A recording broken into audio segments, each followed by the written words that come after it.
top story is the return of Alice Go. The dismissed Bamban mayor is currently detained in Camp Crame after she arrived in the Philippines today. Meanwhile, Interior Secretary Benhur Abalos defended himself from the critics of his viral photo with Go and Philippine National Police Chief Romel Marbil. Here's a report.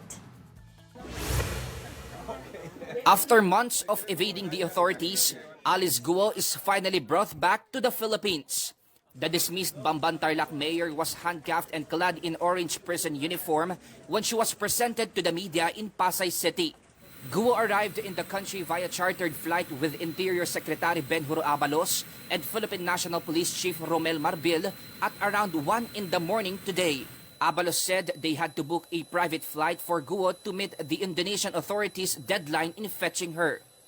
Nakatanggap ako ng tawag na binibigyan tayo ng hanggang alauna ng madaling araw dahil nadakip ng mga Indonesian authorities si Alice Go na kung hindi ito aayusin ng Pilipinas, makapakawala nila si Alice Go. So dahil sa panahon na yun, agad tayo naganap ng eroplano. Kasi hindi tayo aabot sa mga flight. At may kaibigan ako nagpahiram na eroplano para lang magawa ito sa mas madaling paraan. Abalos received backlash from the public for seemingly treating Guo with special treatment. He was caught having a light talk with the controversial figure who was tagged in illegal pogo operations and other accusations. Alice, ikaw pala si Alice. Hindi kita Nakikita ko nakikilala. tayo before. Saan? Tarlac po, Sec. Ando ka ba nung mayor ka nun? Opo. Ando sila, no? Sila governor? Opo, opo, Sec. Yung nagpunta. Ikaw talaga. Sec. Abalos and Marbil were also criticized for posing with a gleeful Guo in a photo. Senator Risa Ontiveros reminded the officials that Guo should be treated as a fugitive and not as a celebrity. In response to the criticisms, Abalos gave context behind the viral photo. He said that Guo asked them for protection from the death threats she was receiving. Nag-request si Alice na kausapin kaming dalawa ni Chief. At sinabi niya nga na meron siya mga death threats.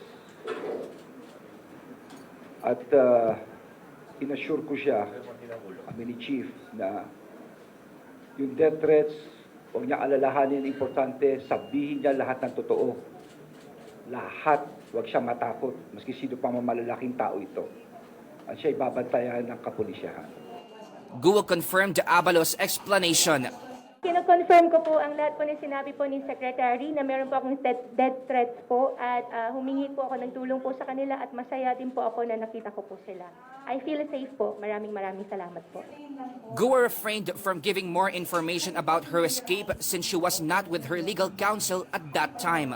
She was served with an arrest warrant from the Capas Regional Trial Court for her graft and corruption charges. The court set bail at 90,000 pesos for each count. Guo has not posted bail yet, so she is staying under the custody of PNP Criminal Investigation and Detection Group in Camp Crame. She is expected to be brought to the Senate to attend the hearings that she previously evaded. Mobile journalist Francis Orsho, We Are One News. Okay na sana yung ibang sinabi ni Sec, pero yung ikaw talaga. Oo, ikaw talaga. But Ikaw pala yun. we don't know naman. We can't Baka malambing lang si we can't Secretary. judge naman his demeanor. I mean, we've met him at certain events. That's how he really speaks. Yung medyong malumanay na ano. But siguro if Alice Go is not the biggest fish and there's a bigger fish, and that's why she approached them mismo and she's asking for protection, well, mukhang ang inkling niyan is she's at this point in time, she's willing to talk. Diba, yung kanyang attorney, si Attorney Stephen David, He's urging lagi her. niya sinasabi na I've been urging her To na talk. mag-surrender, diba? At saka, ito, mabuti to. Sabi niya, mabuti tong pagkaka-aresto kay Alice Go. At least, masasagot na niya. Diba? Makakalaban na siya ng patas doon sa mga accusations Actually, sa kanya. si Senator Risa Ontiveros said it best when she was talking to the sister of Alice Go. Diba? It's not worth it. Kayo may ipit because nakakaprotekta niyo sa mas malaking isda. It's not worth I was it. watching kaninang umaga yung video na lumabas din na yung paano siya nahuli naman sa Indonesia, sa isang villa doon, di ba? Yeah. And it was the local authorities, Indonesian local authorities, na ang umaresto sa kanya. Parang ang nakita ko doon, nasa likod siya ng pintuan nakaupo bago siya tumayo. Yes, Nung she was kinakatok sitting down. siya doon sa Parang villa naka-jammies niya. lang ata siya. Nakapajama Tama siya, oo. So you have to remember yung ang humuli sa kanya doon ay local authorities Local, ng ng Indonesia. Unlike doon sa kila Sheila and Cassandra, mga immigration yun ng Indonesia. Yeah. So sabi nga nila na upon their mga intelligence, napagmanmanan na nga nila itong si Alice Go na palipat-lipat. Because they were in ng close... ng hotels, villas. They're in close coordination kasi with the Bureau of Immigration na mula na nagkaroon ng yung nagping na may presence siya in those countries, they coordinated already. Kaya nga yun. Pero napansin ko nga, sabi ko, pumayat siya.